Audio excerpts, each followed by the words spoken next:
Program number 32, we're going to talk about surveyors. So one thing is I need to make sure that our reportables are reviewed with corporate before they're sent to state. I'm going to make sure we're not sending anything alarming or misstating anything or over or understating anything.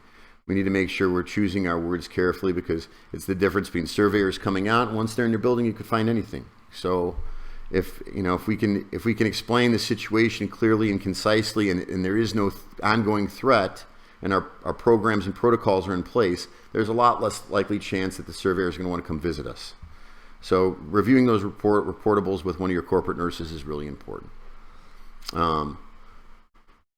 Any Sentinel event that happens, if a resident falls, a resident's hurt, a resident's lost, there's an elopement, any type of those events, we need a timeline. We need to talk to corporate about your corporate nurse and make sure that our protocols and systems are in place and what failed and what didn't and what works and what doesn't. So we're constantly QAing our processes every time there's a Sentinel event.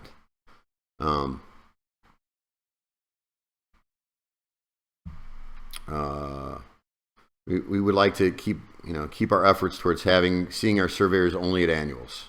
If we can keep them out between annuals, that would be lovely. Seeing our surveyors in between annuals means we're not doing a great job of protecting our residents.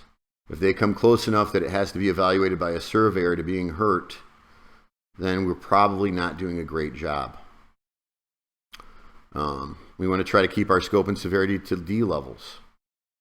I know a lot lately the surveyors in some states have become more aggressive, but if we're not creating actual harm and our systems are in place, the one-off situation should not create, one resident doing something, out of the ordinary that we couldn't anticipate should not create higher than a D level deficiency.